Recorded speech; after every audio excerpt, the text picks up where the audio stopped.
بسم اللہ الرحمن الرحیم۔ السلام علیکم۔ الناصر ابھی تک جاگ رہا تھا۔ تنہائی میں اس نے لیزا کی باتوں اور اظہار محبت پر غور کیا تو اس کا ذہن تقسیم ہو گیا۔ اسے اپنی ٹریننگ یاد آئی جس میں اسے صلیبی لڑکیوں کے جادو برے جانسوں کے متعلق بتایا گیا تھا۔ لیزا اسے حسین فریب نظر آنے لگا، لیکن اس کے ذہن میں یہ خیال بھی غالب آ جاتا تھا کہ یہ فریب نہیں۔ جہاں تک جسم اور چہرے کا تعلق تھا، الناصر میں بہت کشش اور جاذبیت تھی۔ اپنے ان اوصاف سے وہ خود بھی آگاہ تھا۔ انسانی فطرت کی کمزوریاں بھی الناصر کو وہم اور وسوسوں اور خوش فہمیوں میں مبتلا کر رہی تھیں۔ وہ کسی نتیجے پر نہ پہنچا اور اس کی آنکھ لگ گئی۔ اسے ایک آدمی نے جگایا اور کہا کہ اسے تھریسیا نے اپنے کمرے میں بلایا ہے۔ وہ گیا تو اس کمرے میں تھریسیا اکیلی تھی۔ تھریسیا نے کہا، بیٹھو الناصر، میں تمہارے ساتھ بہت ضروری بات کرنا چاہتی ہوں۔ الناصر اس کے سامنے بیٹھ گیا تو تھریسیا نے کہا، میں تم سے یہ نہیں پوچھوں گی کہ رات لیزا تمہیں باہر لے گئی تھی یا تم اسے لے گئے تھے۔ میں یہ کہنا چاہتی ہوں کہ یہ لڑکی بہت بولی اور معصوم ہے۔ میں جانتی ہوں کہ وہ تمہیں پسند کرتی ہے، لیکن میں اسے اور تمہیں اجازت نہیں دے سکتی کہ اس طرح رات بھر بیٹھے رہو۔ لیزا کو گمراہ کرنے کی کوشش نہ کرو۔ الناصر نے کہا، میں نے ایسی کوشش نہیں کی۔ ہم دونوں باتیں کرتے کرتے ذرا دور نکل گئے تھے۔ تھریسیا نے کہا، میں لیزا کو یہ نہیں کہہ سکتی کہ وہ تمہاری محبت میں ایسی پاگل نہ بنے کہ اسے کسی کا ہوش ہی نہ رہے۔ میں تم سے امید رکھوں گی کہ اس کی کم عمری اور جذبات سے فائدہ نہ اٹھاؤ۔ الناصر نے کہا، لیزا تمہاری طرح شہزادی ہے اور میں تمہارا قیدی ہوں۔ میں ایک حقیر انسان ہوں۔ لیزا کا مذہب کچھ اور ہے اور میرا کچھ اور۔ شہزادی اور قیدی میں اتنی محبت نہیں ہو سکتی۔ تھریسیا نے کہا، تم عورت کی فطرت سے شاید واقف نہیں۔ شہزادی اپنے قیدی کو دل دے بیٹھے تو اسے شہزادہ سمجھ کر اپنے آپ کو اس کا قیدی بنا لیا کرتی ہے۔ محبت مذہب کی زنجیریں توڑ دیا کرتی ہے۔ میں اس کے ساتھ بات کر چکی ہوں۔ وہ کہتی ہے کہ میرا جینا اور مرنا الناصر کے لیے ہے۔ وہ کہے گا کہ اپنا مذہب چھوڑ دو تو میں گلے سے صلیب اتار کر پھینک دوں گی۔ تم نہیں جانتے الناصر، لیزا نے صرف تمہاری خاطر شیخ سنان کو ناراض کر دیا ہے۔ وہ تمہیں اور تمہارے ساتھیوں کو قید میں ڈال دینا چاہتا ہے، لیکن لیزا نے اس کے ساتھ دشمنی مول لے کر تمہیں اپنے ساتھ رکھا ہے۔ سنان نے لیزا کو جو شرط بتائی ہے وہ صرف اس لڑکی کے لیے قابل قبول ہو سکتی ہے جسے کسی کی محبت نے اندھا کر رکھا ہو۔ اگر ہم اس قلعے سے جلدی نہ نکل سکے تو لیزا یہ شرط مان لے گی۔ الناصر نے کہا، میں ایسا نہیں ہونے دوں گا۔ میں لیزا کی آبرو کی خاطر کٹ مروں گا۔ کیا تمہارے دل میں لیزا کی اتنی ہی محبت ہے جتنی اس کے دل میں ہے؟ اگر وہ لڑکی ہو کر میری محبت کا اعتراف کرتی ہے اور اس کے اظہار سے نہیں ڈرتی تو میں انکار کیوں کروں؟ میں مرد ہوں، میرے دل میں لیزا کی محبت ہے۔ تھریسیا نے کہا، میں تم سے صرف یہ التجا کرتی ہوں کہ اسے دھوکہ نہ دینا۔ تم ہمارے قیدی نہیں ہو۔ گمشتگین تمہیں اپنا مہمان سمجھ رہا ہے۔ الناصر کا ذہن جو لیزا کے متعلق دو حصوں میں بٹ گیا تھا وہ صاف ہو گیا۔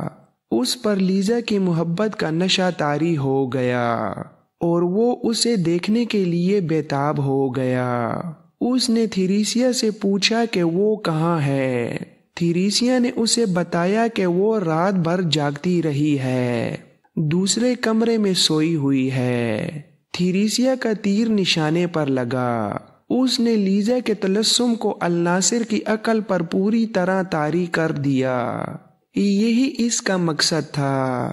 یہ لڑکیاں انتہا درجے کی چالاک تھیں، یہی ان کی تربیت تھی۔ وہ انسانی کمزوریوں کے ساتھ کھیلنا خوب جانتی تھیں۔ الناصر وہاں سے اٹھا تو وہ ہوا میں اڑ رہا تھا۔ اپنے کمرے میں گیا تو ساتھیوں نے اس سے پوچھا کہ وہ کہاں گیا تھا۔ اس نے جھوٹ بولا اور انہیں تسلی دی کہ سب ٹھیک ہو جائے گا۔ وہ اپنے فرض سے پرے ہٹنے لگا تھا۔ صلیبی گمشتگین کے پاس بیٹھا ہوا تھا۔ گمشتگین اسے کہہ رہا تھا کہ وہ الناصر اور اس کے ساتھیوں کو 1-2 دنوں میں حران لے جانا چاہتا ہے۔ اتنے میں تھیریسیا آ گئی۔ اس نے ان دونوں سے کہا، ان چھاپہ ماروں کا کمانڈر ہمارے جال میں آ گیا ہے۔ اس نے بتایا کہ کس طرح الناصر کے دل پر لیزا کا قبضہ مکمل اور پختہ کر دیا ہے۔ اس آدمی کو صلاح الدین ایوبی کے قتل کے لیے استعمال کیا جا سکتا ہے۔ اب دیکھنا یہ ہے کہ یہ آدمی کتنے وقت میں اپنی اصلیت کو بھول کر اپنے سلطان کے قتل کے لیے تیار ہوتا ہے۔ گمشتگین نے کہا، میں ان چاروں کو 1-2 دنوں میں حران لے جانا چاہتا ہوں۔ کیا تم دونوں یا اکیلی لیزا میرے ساتھ چلے گی اور میرے ساتھ رہے گی؟ قتل کے لیے الناصر کو لیزا ہی تیار کرے گی۔ صلیبی نے کہا، میں لڑکیوں کو اپنے ساتھ لے جا رہا ہوں۔ میں زیادہ دن رک نہیں سکتا۔ مجھے اپنے حکمرانوں کو جلدی یہ اطلاع دینی ہے کہ حلب، موصل اور حران کی فوجیں بالکل بیکار ہیں اور ان فوجیوں کے سالار سوائے بھاگنے کے اور کچھ نہیں جانتے ہیں۔ میں انہیں صورتحال سے آگاہ کر کے صلاح الدین ایوبی کو شکست دینے کا کوئی اور طریقہ اختیار کرنے کا مشورہ دوں گا۔ ہو سکتا ہے کہ ہماری طرف سے آپ لوگوں کو جو مدد ملتی ہے وہ بند کر دی جائے۔ گمشتگین نے منت سماجت کے لہجے میں کہا، ایسا نہ کہو، مجھے ایک موقع دو، میں ایوبی کو قتل کرا دوں گا، پھر دیکھنا میں کس طرح فاتح بن کر دمشق میں داخل ہوتا ہوں۔ یہ دونوں لڑکیاں یا صرف لیزا مجھے دے دو۔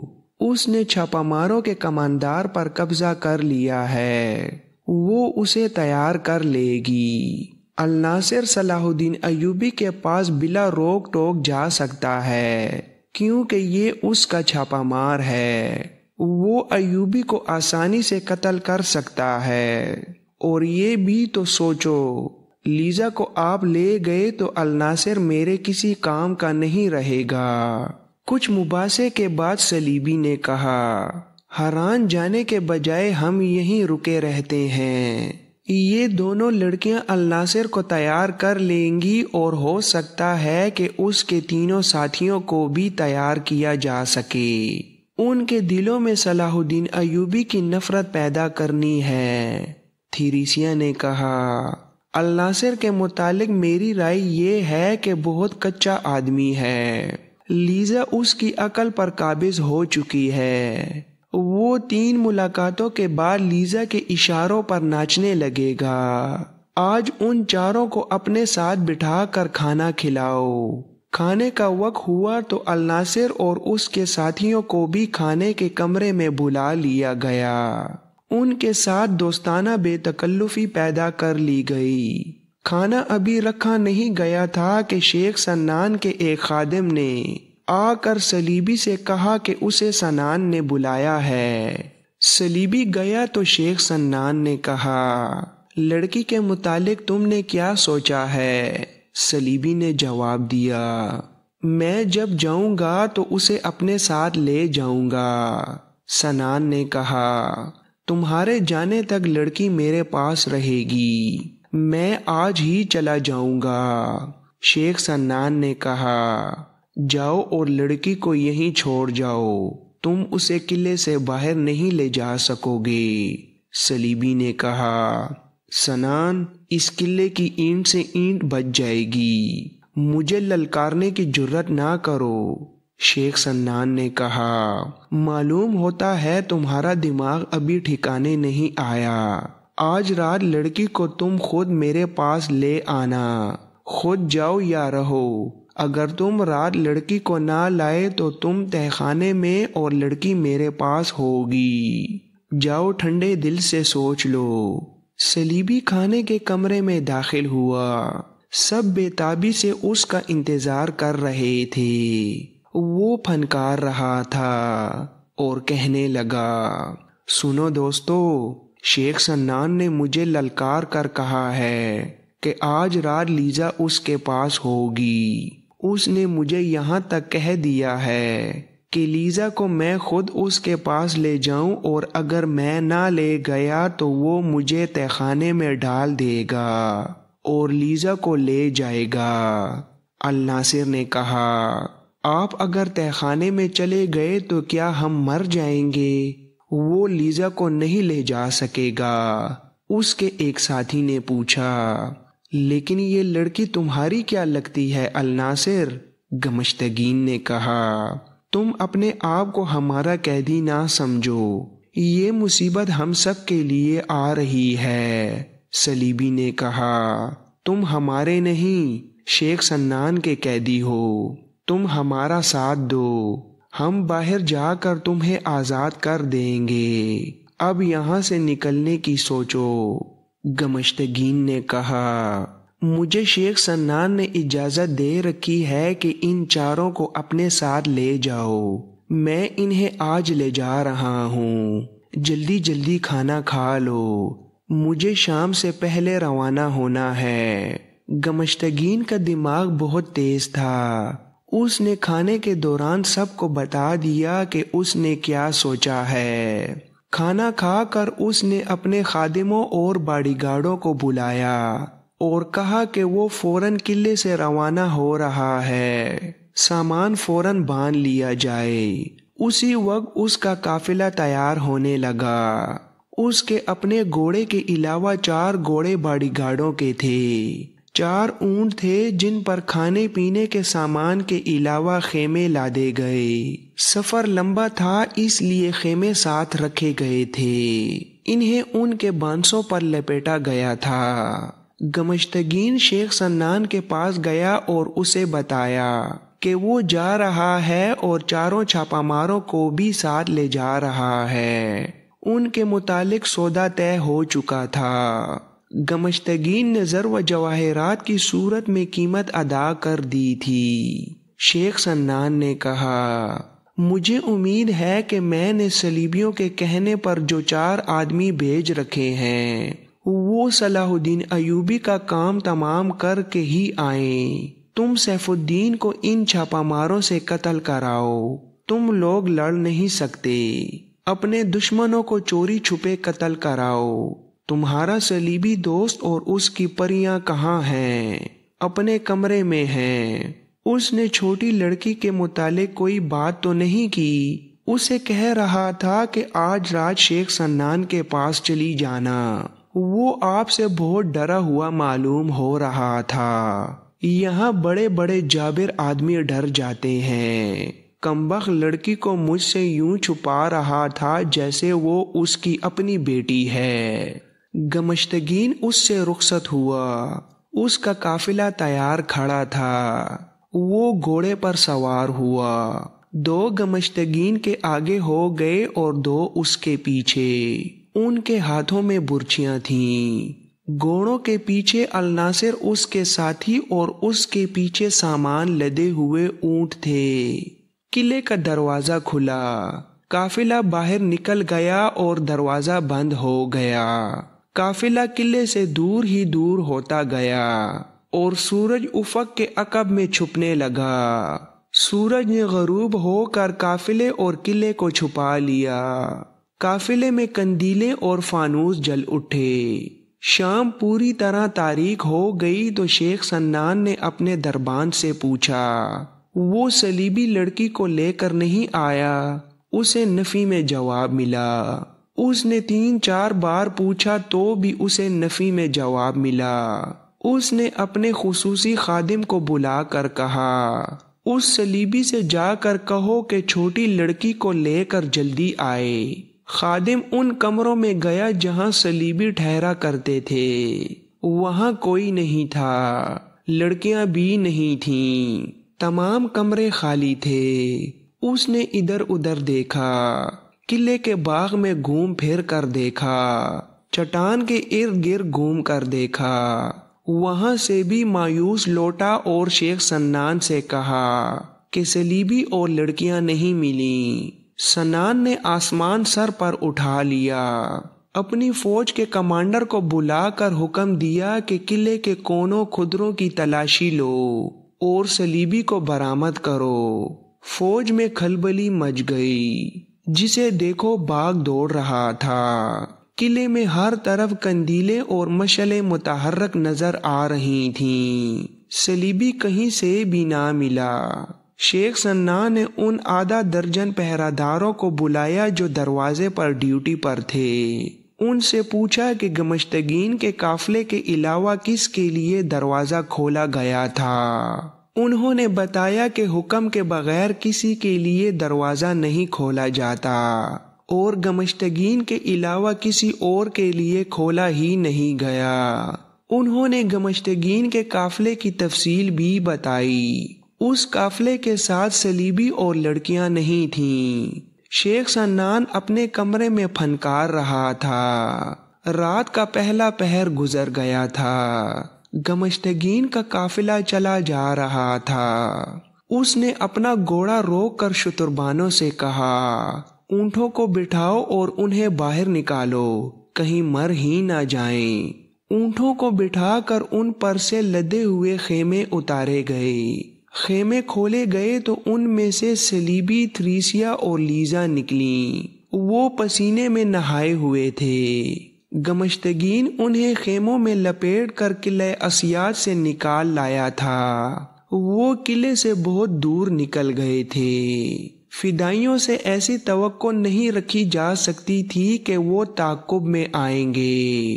یہ فرقہ جنگجو نہیں تھا، کسی کے ساتھ آمنے سامنے کی لڑائی کا خطرہ مول نہیں لیا کرتا تھا۔ پھر بھی گمشتگین نے قافلے کو قیام نہ کرنے دیا۔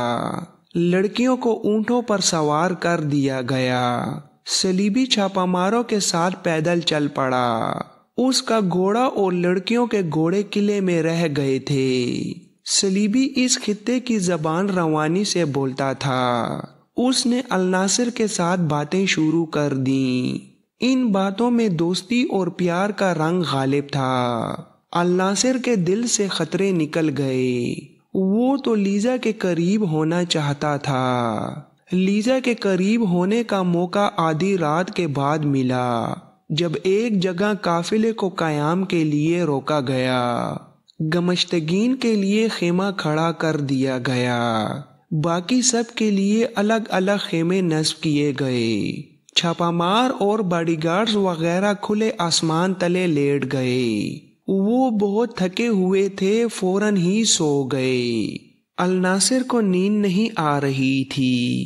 وہ سوچ رہا تھا کہ لیزا کو خیمے سے جگا لائے یا وہ خود آ جائے گی۔ وہ بھول گیا تھا کہ وہ چھاپا مار ہے اور اس کی فوج کہیں لڑ رہی ہے۔ اسے یہ خیال بھی نہ آیا کہ اسے اپنی فوج میں جانا ہے، اور فرار کا یہ موقع نہایت اچھا ہے جب سب بے ہوشی کی نیند سو گئے ہیں۔ گھوڑے بھی ہیں، ہتھیار بھی ہیں اور خورد و نوش کا سامان بھی ہے۔ اس کے ساتھی اسی پر بھروسے کیے سو گئے تھے۔ وہ اپنے کمانڈر کی ہدایات کے پابند تھے۔ انہیں معلوم نہیں تھا کہ ان کا کمانڈر اپنی عقل، اپنا ایمان اور اپنا جذبہ ایک نوجوان لڑکی کے سپرد کر چکا ہے۔ عورت اپنی تمام تر تباہکاری کے ساتھ اس کے اعصاب پر سوار ہو چکی تھی۔ اسے ایک سایہ چلتا نظر آیا جو کسی مرد کا نہیں تھا۔ وہ آہستہ آہستہ اٹھ کر بیٹھا، پاؤں پر سرکا اور سوئے ہوئے ساتھیوں سے دور ہٹ گیا۔ سایہ ادھر ہی آ رہا تھا۔ ذرا دیر بعد دو سائے ایک دوسرے میں جذب ہو گئے۔ لیزا الناصر کو سوئے ہوئے قافلے سے کچھ دور ایک ٹیلے کی اوٹ میں لے گئی۔ اس رات وہ پہلے سے زیادہ جذباتی معلوم ہو رہی تھی۔ الناصر کی جذباتی کیفیت میں بھی دیوانگی آ گئی تھی۔ لیزا جذبات کا اظہار زبان سے کم اور حرکات سے زیادہ کر رہی تھی۔ اس نے اچانک پرے ہٹ کر کہا، الناصر ایک بات بتاؤ، تمہاری زندگی میں کبھی کوئی عورت داخل ہوئی ہے؟ ماں اور بہن کے سوا میں نے کسی عورت کو کبھی ہاتھ نہیں لگایا۔ تم نے میری زندگی دیکھ لی ہے۔ میں نوجوانی میں نور الدین زنگی کی فوج میں شامل ہو گیا تھا۔ جہاں تک یادیں پیچھے جاتی ہیں، میں اپنے آپ کو میدان جنگ میں، ریگستان میں اپنے ساتھیوں سے دور دشمن کے علاقوں میں خون بہاتا اور بھیڑیوں کی طرح شکار کی تلاش میں پھرتا دیکھتا ہوں۔ میں جہاں بھی ہوتا ہوں اپنے فرض سے کوتاہی نہیں کرتا۔ میرا فرض میرا ایمان ہے۔ وہ چونک اٹھا۔ ذرا سی دیر کچھ سوچ کر اس نے پوچھا، لیزا تم نے شاید میرے ایمان کی بنیاد ہلا دی ہے۔ مجھے بتاؤ تم لوگ مجھے اور میرے ساتھیوں کو کہاں لے جا رہے ہو؟ مجھے یہ بتاؤ کہ تمہارے دل میں میری محبت ہے یا مجھے دیکھ کر تم حیوان بن جاتے ہو؟ لیزا نے ایسے لہجے میں پوچھا جس میں پیار اور مذاق کی ہلکی سی بھی جھلک نہیں تھی، کیونکہ اس کا انداز گزشتہ رات کی نسبت بدلا ہوا تھا۔